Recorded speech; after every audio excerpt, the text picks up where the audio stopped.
and welcome to the BetaHaus.Life podcast. I'm Elizabeth, and with me today is Cassandra Altmann. Now, Cassandra is a realtor, and I thought who better to have in for our location chapter than a realtor who is in love with the city of San Diego. So I am super looking forward to what she has to say.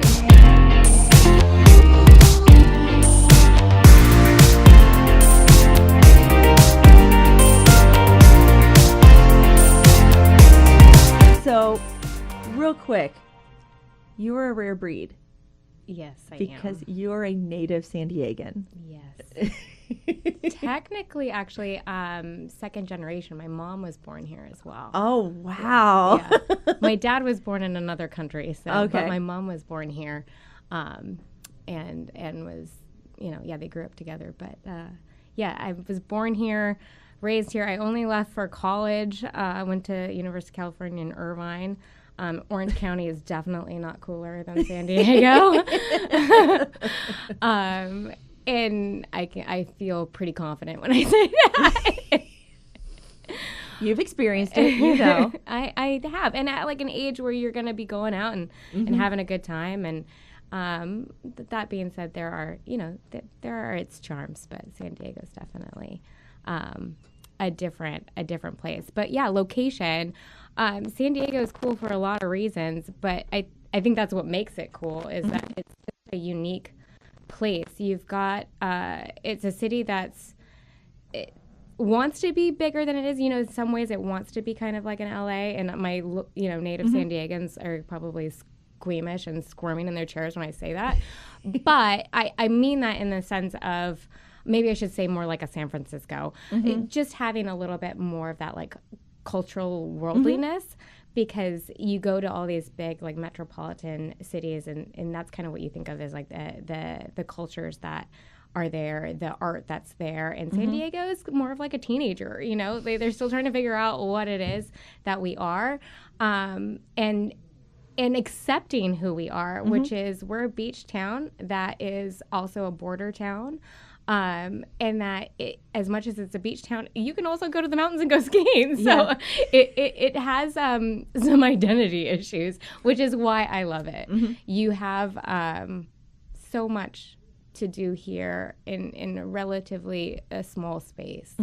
And the people here, me being a native, I grew up with so many transplants, and not just from all across the United States, but also from all over the world. Like, this is really like an international hub. And I think that's greatly due to the businesses and the industries that are here, and that have continued to kind of thrive and kind of put in roots here.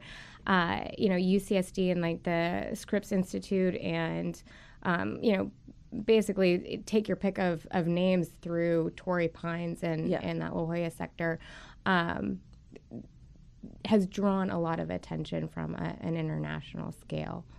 So it's just, there's not one reason. That international thing kind of surprised us a little coming here, from where we were. We didn't expect it as much. No, I mean, we knew that it was a border town. Obviously, Mexico is right there. Our first day here, our second day here was Cinco de Mayo, which was kind of funny. We didn't even think about that when we were planning it out, and it's like, we didn't bring our passports, that's an experience. Well, I mean, to be fair, Cinco de Mayo is probably a little bit more celebratory here in San Diego than it even is in Mexico. You know, my business partner, Luisa, she was born in Guadalajara. She didn't come here until she was like 17 or 18. Okay. She had her last year of high school here. If you can imagine that, going from basically, the heart of Mexico and then coming to the United States to have your last year of high school here is pretty big transition. But yeah, she always tells me, she's like, Cinco de Mayo is not a thing. She's like, I'm more than happy to have a reason to have a margarita. Yeah, it's a great reason. It really is. Because you got National Margarita Day, which is at a different time of year. And then you got to keep the party going. So, spread it out. Enjoy that whole thing. Yeah. I think yesterday yesterday when we were recording this, not yesterday when this is going to go live, was National Empanada Day. Oh, and we do have some good places to get empanadas here too. We went to a burrito place that did not carry empanadas. We were a little sad. We looked to see because we were like, we knew it was National Empanada Day, but we did not get to celebrate appropriately. Well, you're gonna have to make that up for a little bit, but and then so going back to the international a little bit with it. Knowing that there was going to be a Hispanic influence from Mexico, that we kind of took as that was normal. That seemed normal in our head. But then getting here and like finding out how much Filipino influence was here was huge. The Japanese, there's Chinese, a lot more Asian than I would have thought, which really is kind of silly because this is the closest part to Asia in the United States. So if you were going to move, that made sense. And but also Russian.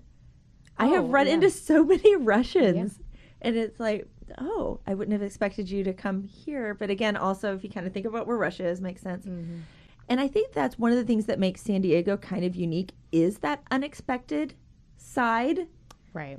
People make assumptions and then come.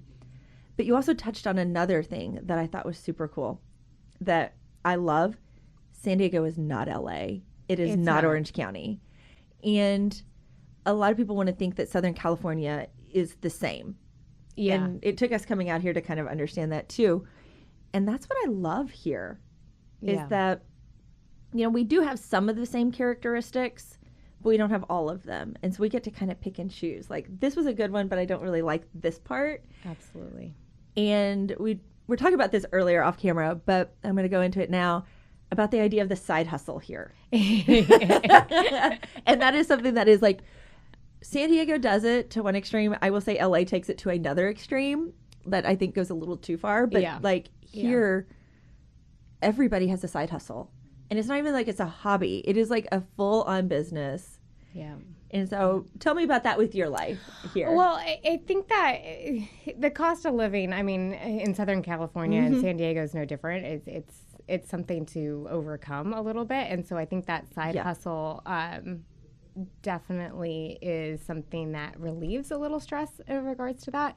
But I also think that, it speaks to the people that come here or that want to build a life here, and they're very creative minded, and they want to...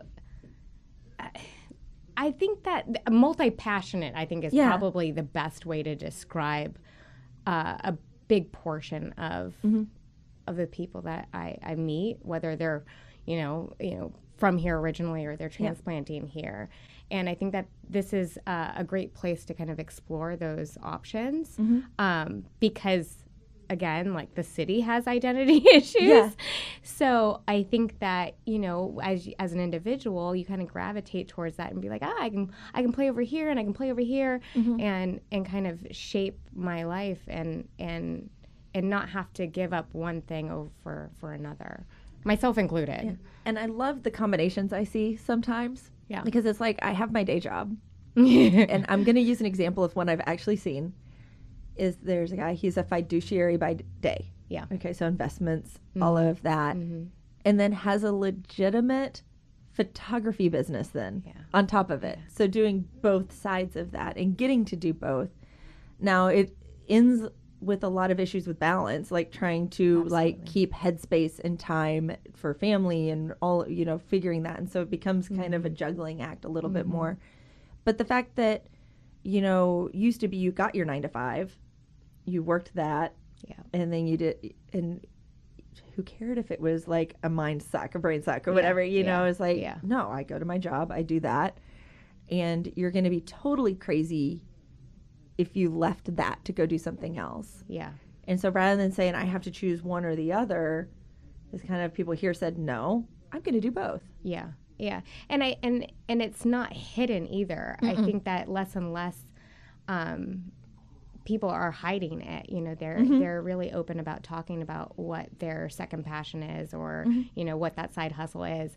I mean, myself included, I got into real estate because that was really like my background. Like I did a lot of counseling. I was a headhunter or recruiter, you know, pick a name for it. Yeah. And, you know, connecting people to a job to the right person, the right skill set, right? And then I was in admissions for a little bit, and same thing. You help them, you know, students pick a major and, you know, really understanding what that trajectory is. Real estate really isn't that different. It's a different product, but, you know, same idea.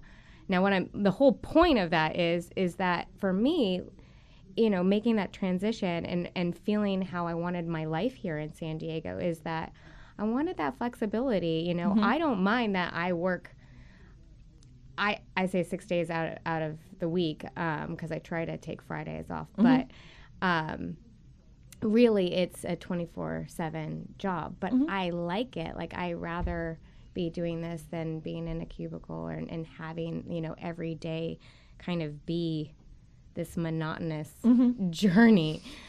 But that, you know, to each their own. To each their own, right? And I think San Diego gives a good backdrop for people that want a little bit more flexibility. So in that, I'm going to put you on the spot a little bit. Okay. So as a realtor, you know all the areas here. Yes. If you could pick one to live in, where would you live? Oh, nope, price excluded. Like, no. And I've thought about this on numerous occasions, so this is not putting me on the spot at all. You know, I love the beach. I work a lot in La Jolla, but you know what? It's kind of funny. That's probably, if I'm going to go coastal, I probably would do Sunset Cliffs. Okay. Because I do love the urban environment. Sunset Cliffs kind of gets me downtown. It gets me closer to like more of like the bohemian lifestyle too with OB, which I completely appreciate. I think it's just a little bit more my tempo. The other place is probably kind of like Mission Hills, but closer to the Presidio. I just love that up of the hill. I think I would go to that park every day with the dogs if I lived right there. So, I mean, one of those two places. I think that it would be a tough two to pick from. Okay. But, So dream. Now, second choice. Okay, second question, similar vein. If you had to work from an area, like to pick your home base, where would you pick your ideal work spot? Oh, well, I work from home most of the time now. So, I mean, I love that setup. I don't think I would want to take the office outside of the house, like have a private office space. I mean, I have that accessible, right? Yeah. But in terms of really having like a base and where I sit down and do my work and do the contracts and all that, I still would keep it in the house. And so I probably wouldn't, it's wherever home is. Right. Okay. Wherever home is. I like to pet the dogs. I like to not have to drive, you know, that kind of thing. And that was one of the reasons we picked our office where it was, is honestly once we, with the kids, with all of that, trying to work from home, like even in an admin spot. Now, obviously setting up a home studio is a whole nother thing. So like that was a necessary.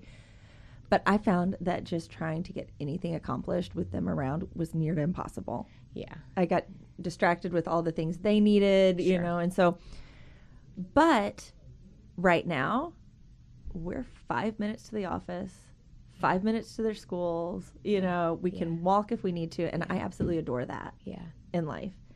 And I haven't found a lot of places where you can do that. In San Diego or in general? Period. Okay. You know, like, okay, if you go to the South, nobody expects you to walk. Yeah. I mean, no, you're driving. You're living the suburban life. And, you know, there's a downtown, but that's not typically like the thriving urban hangout so much like that. There's more cool things corporate to go do. You go hang out and then you leave. Kind of a feel. Now, there might be a couple of cool loft buildings, but I honestly didn't know anybody who lived in them, you know?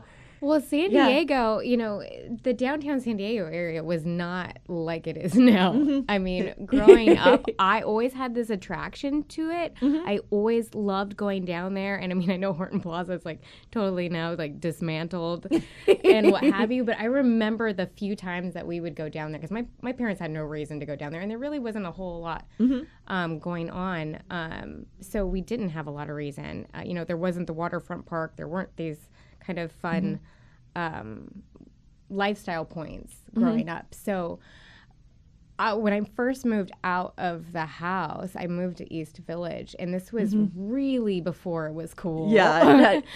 East Village is still transitioning a little bit. It is. It's a lot absolutely. better, but it's like, from but what this I've heard is even before. I mean, like, I always say I was like, I made it cool. I left and it was like it all just blossomed. But I loved it. And one of the big things was just being able to walk everywhere. You know, I at that point I still had a decent commute to and from work. You know, San Diego, that's hard to get away from.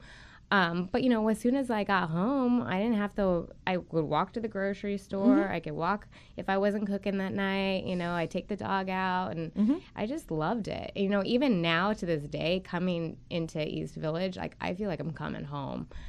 So as much as I say, I would pick, you know, Sunset Cliffs or, you know, Mission Hills or something, there's something super special about being here in East Village that it feels like home.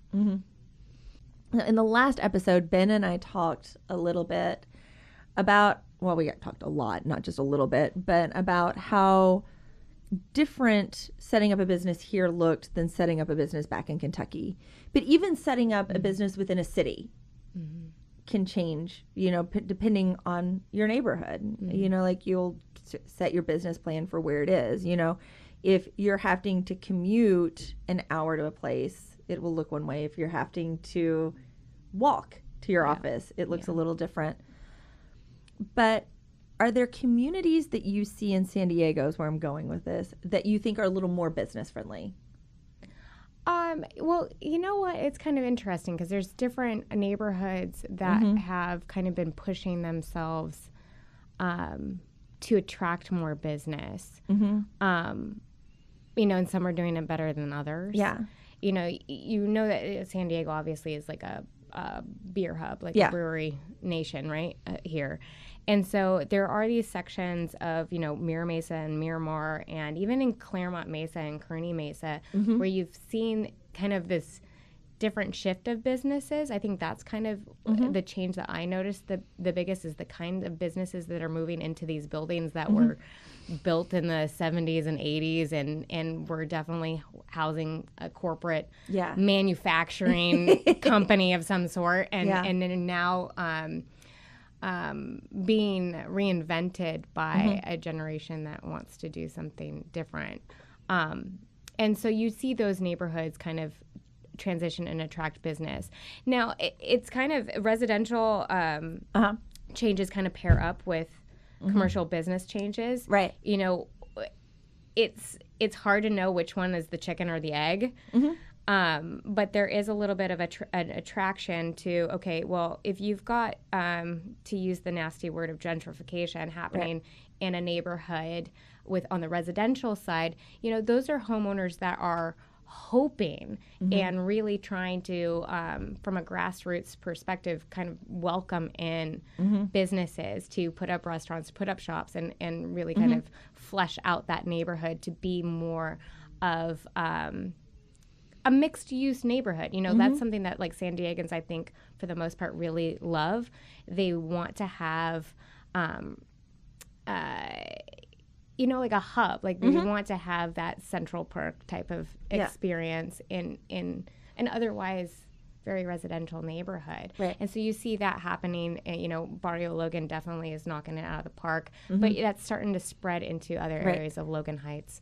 And even Golden Hill, you know, like that's still a community that's in transition, but a little bit heavier on the residential side. Oceanside's making big changes too. Yeah. I was going to say, we've noticed in Golden Hill, a lot of the halfway houses and that sort of thing. There was one that's behind our house. Was a bunch of Army veterans, like set up for Vietnam vets, and they just last week they all moved out and they're selling the property. Yeah. But there's like Crash is there, and Crash just bought the old church on 25th Street. Yeah. And they're moving into a second location. Yeah. But I mean, this is not a Crash focused episode, but they do what they do really well. Yeah. And so, you want to see people succeed, but you can definitely, we're watching the transition happen. Right. And there's going to be there's already a lot of growing pains with that in these neighborhoods. Mm-hmm. And with those growing pains, and I'm going to go to residential now because I know that's no your worries. sweet spot. Yeah, no worries. And didn't plan this question, but it popped in my head and now I'm curious. Okay. Mainly because we're seeing it in our neighborhood and like the growing need for housing in San Diego. Well, full disclosure, I live in Logan Heights. Yeah. So Yeah. just to... But we're seeing so many Airbnbs pop up, especially we're Golden Hill. And knowing the number of available houses and the number that are being used now for Airbnbs and how many are being pulled from the market, that like, ooh, we could really use those for a house to buy. Yeah. And how much of that do you see as a realtor? I mean, I know that's kind of a weird question. I do see it quite often. But you know what? This is kind of funny because that really speaks to the side hustle having the side hustle like we were talking about.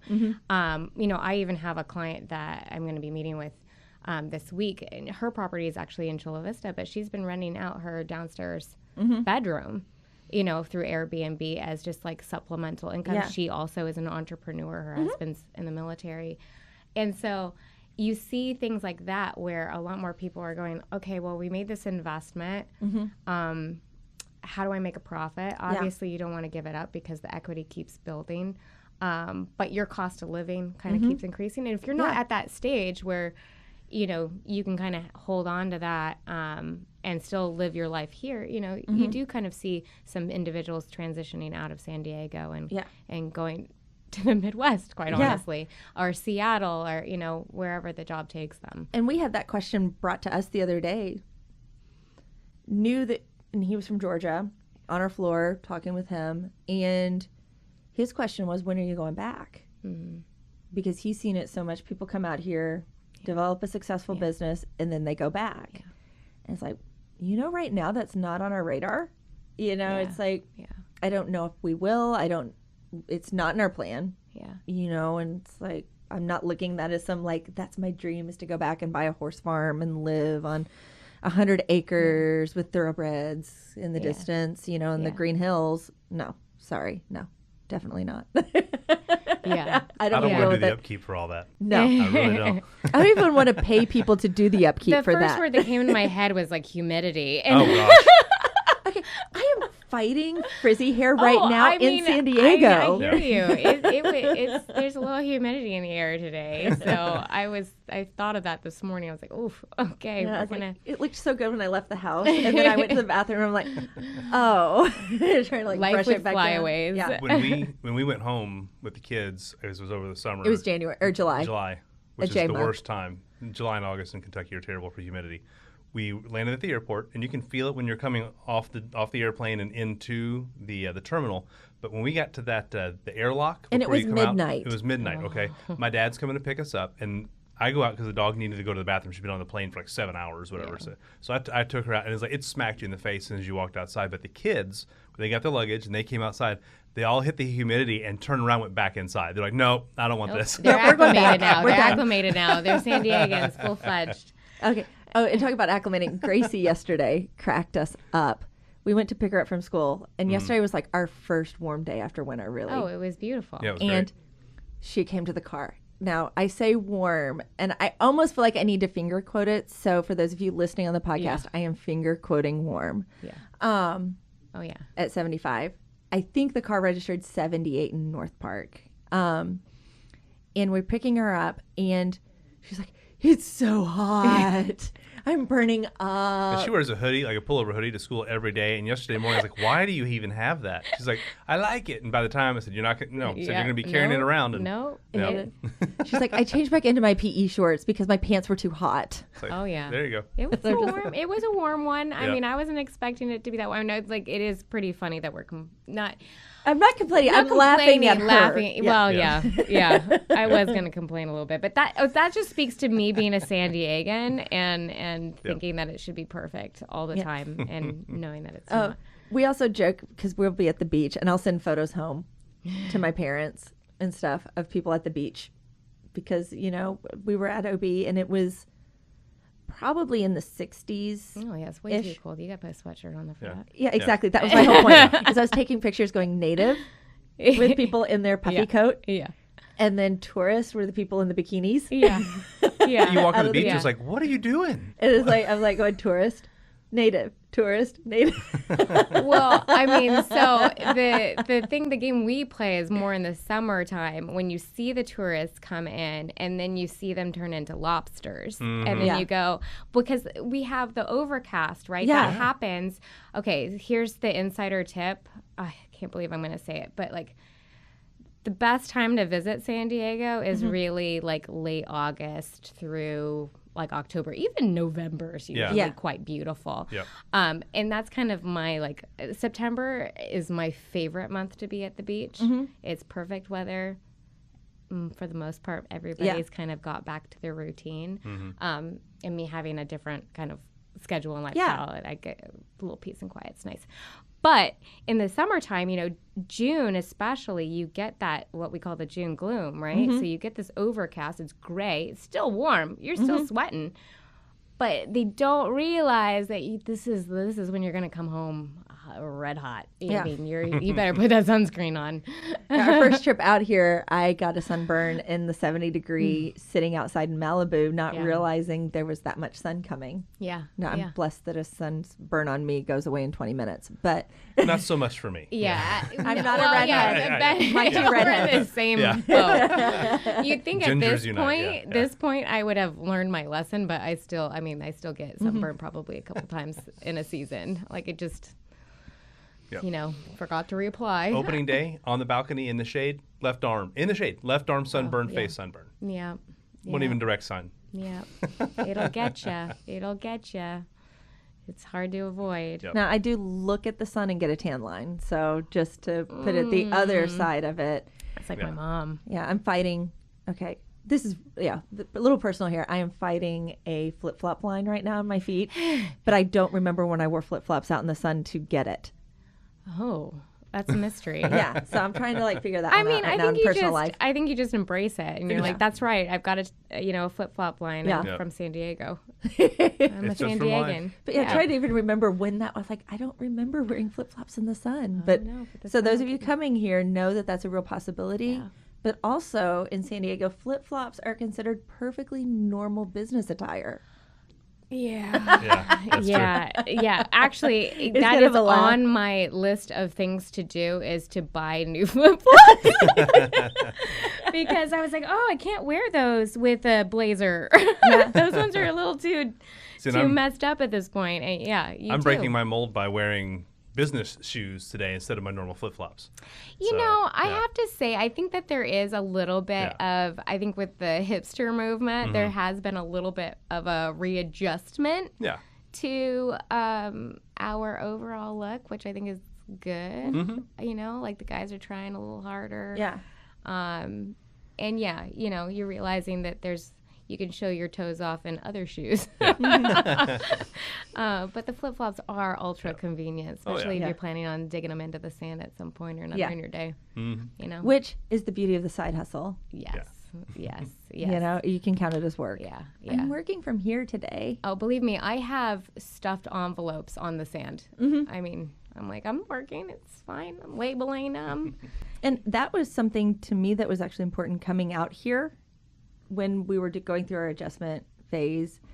And Cassandra knows the people that I worked for first here too, and that I was adjusting to being at work again after being a stay-at-home forever. And that was really hard. Okay, I do have job skills. I can do something more than work at McDonald's, even though right now it doesn't feel like it. And I would go in, and there was a point on the 94. Yep. Because I'm coming from La Mesa down to National City, where I could see the Navy yard. Yeah. There, just that little bit, some of the cranes. And I would look at that, and I would say, every day you see the water is a good day. And that became one of my little, like, it's a good day. Deep breath, it's a good day. And so I still, like, use that phrase, like, when I'm getting overwhelmed or anything. And right now, full disclosure, we're, like, getting spoiled in this office with this incredible view. And it's like, I see the whole Pacific right there. It's like, every day you see the water is a good day. It is.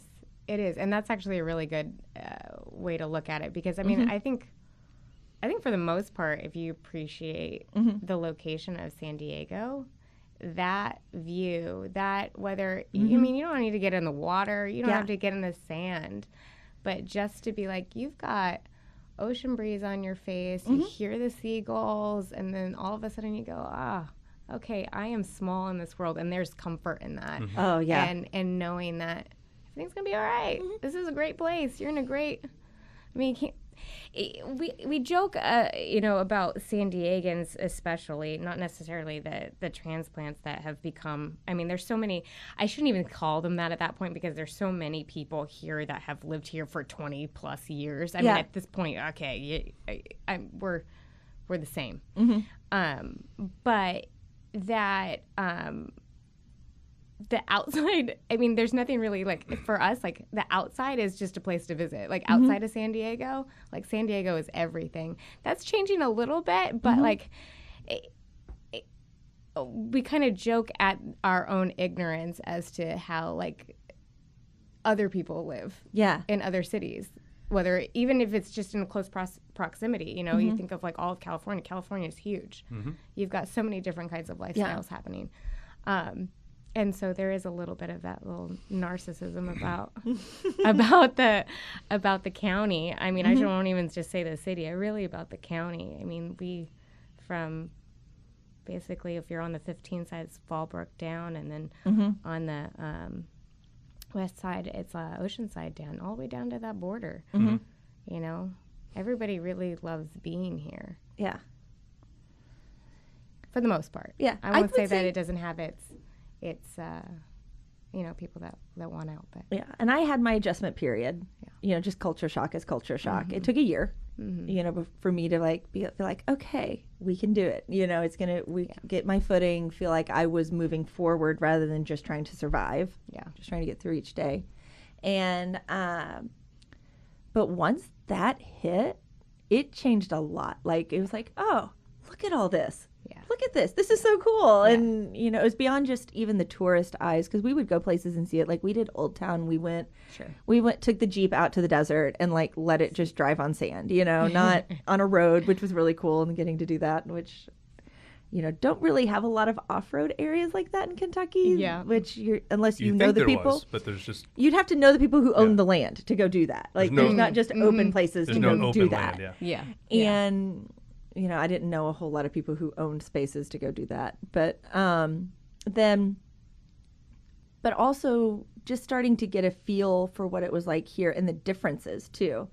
You know, we did San Francisco, we did LA, we did San Diego. You know, we saw all of them in that year and realizing, okay, I like it here the best. Even looking at those others, and once you feel like this is home. There's definitely like a more like laid back feeling here. Especially when you're talking about this, you know, San Francisco and LA and like I said, even Orange County. Which, side note, apparently I'm not moving there, guys. I did not realize how touchy it is. Like to me, LA and Orange County were like the same thing when you weren't from here. Oh, no. And now learning once we got here that that's like offensive to use the wrong term. I might be being a little bit more aggressive than I should be, but, you know, and it's kind of funny because, you know, like I said, I went to college in Irvine, and I remember one guy who was from Orange County, I think he was actually from Irvine, turning around in his seat to look at me, and he goes, "What is it with you guys and your California burritos and your California fries? It's called California, but apparently this was more of a San Diego thing." And it never registered to me that was the case. I thought that it was like, oh, it's California burrito. Everybody, I mean, because like we're so close to Mexico. Isn't everybody in California so close to Mexico?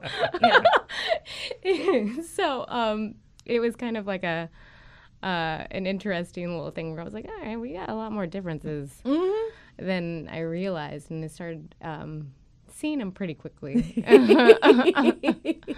Seeing them pretty quickly, yeah.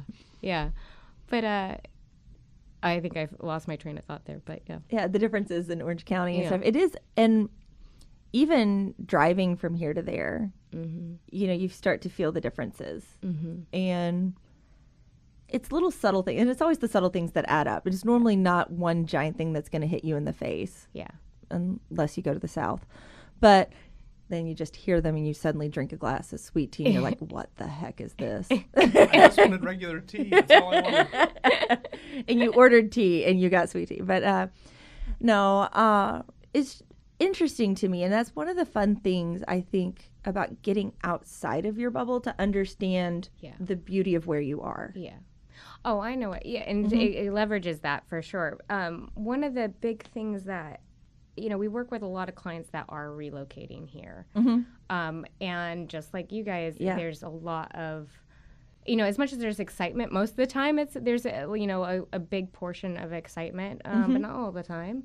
And then there's always that fear, you know, like especially if you're bringing your family, if you've got children and they have their own sets of their little fears and concerns. And one of the things that we talk about generally is just, okay, what do you like to do? Like, what do you do in your free time? Like, what do you stay at home? Like, do you go out? Like, what do you like? Where do you like to spend your time? Because in San Diego, you know, you may not get like that sprawling house. 9 out of 10, you're probably not. You're gonna, you know, even if you're in one of our more suburban neighborhoods, you're not meant to just cocoon up in your house, you know, every day. San Diego's your backyard. Yeah.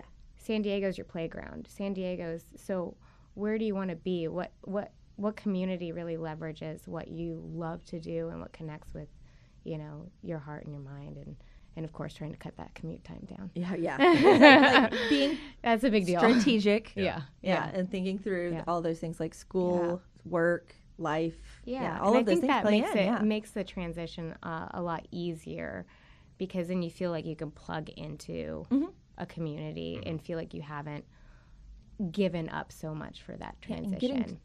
And the beauty of getting to know your community.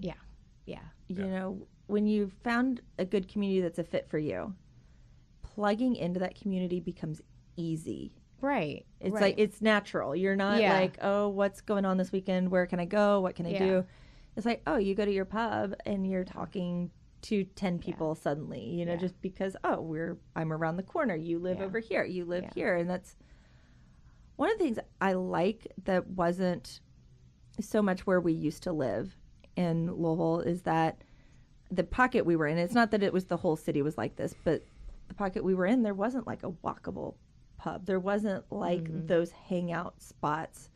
I mean, you had the strip of like every restaurant you can get everywhere else in the United States. You know, you had your Applebee's, you had your Chili's, you had your McDonald's, but none of those resonated a home feel. And I love here, even though I don't feel like there's a huge initiative for it, because I don't think it's necessarily needed, the feel of the small business. And because there are so many small businesses that are doing it. You know, we have a spot in our neighborhood where there are 2 taco spots directly across the street from each other. Both are incredible. And we'll pick one week and one the next, you know, just depending on our mood, you know, and they're both great. And there are other restaurants other than taco places, just in case you were wondering, here in San Diego. Not many. Come on. No, I'm kidding. Shout out to Luigi's. I actually found it harder to find like chain restaurants in certain areas. I love that you point that out, because that's actually like a big deal for me. And I mean, that's maybe me just being a little like turn up my nose a little bit, but I don't like to go after chain restaurants. And we have our own, like we have our own like chain, like for San Diego.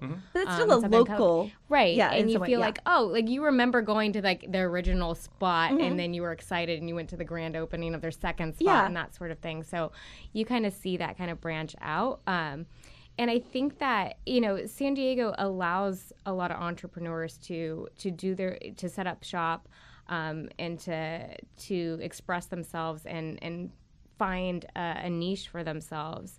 But because there's, it's just one of those things. There is still kind of like that pressure of making it, and I think that's, you see the changes happen, who stays and who goes, and it's just reality a little bit. I mean, how many businesses make it past their first year? Right, How many make it to year 3? How many make it to 5? Yeah. And that really speaks to the community. I talk a lot about, you're excited about something coming into your neighborhood. You better be a patron. I mean, once a week you're going. I don't care if you're just buying a cup of coffee or whatever the case is, because like those businesses need that body in the chair. Talking about the roller rink, I don't know if you heard about with the roller rink. We have the last one here. Oh yeah, and World. The land itself is owned by the city. Yeah, and they were talking about selling that land to a developer, but that got voted down. Like people rallied to save the roller rink, which we've been to the roller rink. I love roller skate. I'm actually looking at getting roller skates right now. Do it. To go out to the Mission Beach and do the walkway. Yes. On 4 wheels. That sounds like I a used to me. rollerblade as a kid back when that was cool.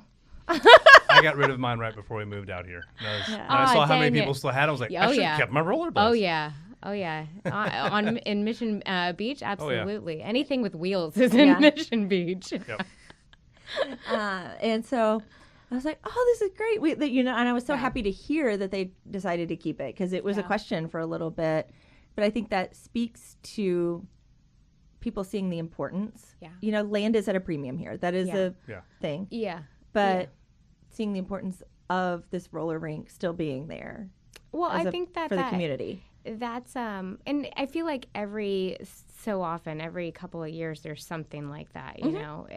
There's something that the community rallies around to keep. And because San Diego is such a young city, when you're thinking of you think of any city on the East Coast, we're baby, we're a baby, we're not even a teenager. So, or you think of Europe, fetal at that point, So if that community doesn't rally around these different venues, or, even just historical homes or buildings and that sort of thing, we're not going to ever have that legacy, I think. So I think that's, you say it. Lottie's upset about that. She's fighting here. I love it. She's got my back. She supports you. So I think that's a little bit of that, realizing that we have to protect what is our history, because we have such little of it. Yeah. And so that you'll have history in 100 years. Right. Otherwise, something to pass on. the 90s were an interesting time. Yeah. Yeah. Well, Lots of teal. Well, if you think of the ballpark, where we essentially are, and you've got, the buildings that they incorporated. I mean, that took a little fight to do, and I think the outcome was amazing. It makes it have its own personality, rather than just unique. Another stadium that looks like every other stadium in America. And still engages the community, has that little grassy knoll that you can come in. I mean, when I lived in East Village, the ballpark was here. So I walk my dog there and meet up with the neighbors. And what's getting ready to happen in the East Village in the Makers Quarter area, that's huge. Big deal. Talk about creating they're physically right now creating a community. Yeah. It's going to be kind of unto itself right down there, and it's just it's going to be neat to see. And that's been a long time in the making. The owner of Jerome's, the furniture company, used to own that whole block. Okay. I mean, just a huge parcel of land. And I had gone on, I think, maybe 1 or 2 meetings. This is even before I was in real estate. And they were talking about how they wanted to bring in a younger demographic to make this a creative hub for entrepreneurs, for small business, and for younger professionals, because, like I said, when I moved down to East Village, my parents were a little like, are you going to be okay down there? And they actually, they were converted. I mean, they love it. They absolutely love it. And where do your parents live? They live in Terrasana. Okay. Terrasana. So that's up the 15, kind of midway point to North County. Just to give a comparison, of what they were thinking, for you moving to. I mean, this is suburbia. Yeah. But it also has its own unique thing. You can go on like these really great walking trails. It's connected to Mission Trails. And so, I mean, it's a lot quieter living. And they actually do have the little pubs and things like that to walk to now. That actually has changed. Yeah. They have their coffee shop and walking distance. That isn't, the S-Bucks. We won't do a shout out for them. No shout outs. So, that's what's cool. There's still there's mom and pop places cropping up there too. Well, that's good. Yeah. Diversity is good Yeah. in the marketplace. I love that you get choices and you're not, everything doesn't become the same flavor. Well, and I think that here, when you're talking about like the suburban neighborhoods, even in San Diego, it's these suburban neighborhoods are changing a little bit. They're not becoming urban or anything like that, but just like Tira saying, like Poway. Poway is, Community Road is just off of Poway Road, and it's where one of the elementary schools are. And there's just kind of like this little section of very faux-looking buildings that look kind of old-timey, like saloonish, and those types of things. And those businesses are new businesses are coming in. Some of the old ones are staying as well, but they're reinventing that and kind of making it more of a little center for the community around. I have my best friend lives out there, and she was like, you got to come and like try this new winery, like urban winery out there. And I was like, okay. But turns out, I mean, like I will say I preferred to go there over like any Temecula winery, which I know isn't like a huge feat, but like it really was like great. I mean, I was so excited to see them open. There's going to be a brewery that opens next door to them. They're all kind of in cahoots, and there's going to be a little barbecue place. And you see the families. Like we were there probably at like 7:00, maybe a little bit later than that, in the evening on a weekend night. And the families were out, like the kids were running around. San Diego wants that. Even the people that want to live in suburbia and want that peace and quiet, they still want to kind of have their place to like relax, let loose. That's family friendly, that they can have a drink, kind of just like unwind. And so you see that, Poway was not that when I was growing up, and I spent quite a bit of time actually in Poway and Ramona. For family. Yeah. Jeremiah was up in Ramona, our 17-year-old, last summer for the whole summer. Yeah. It was fun going to visit him. Working a camp and that's a totally different way of living here, even in San Diego County. Yeah. That's how I got to get into horses and all kinds of stuff. So. And that surprised us too with San Diego. Like I guess I knew Del Mar was out here. Oh, yeah. But it had never dawned on me that there were actually horses here, coming from the Horse Central, and everything. It's like, didn't think too much about it. And then like one day we were driving down to go just see the border. Yeah. And we ended up in an area where there were just like Imperial Beach. Yeah, all the horse farms there. And and I say horse farms because in Kentucky there are horse farms. They're not ranches. Yeah, we call them ranches or stables. Well, if you call it a farm, you get a different tax bracket. Like it's taxed differently. Okay. All right. You actually have a benefit to calling it a farm versus a ranch. Just FYI out there. My unsolicited tax advice right there that is totally unqualified. Please consult your tax professional. Yeah. Right. At least that is what we were led to believe. That's why they were called horse farms, is because you could tax it differently. But the fact that I'm used to seeing one, and what is my mind of that? Green rolling hills. Yeah. And here it's so much more of the West version.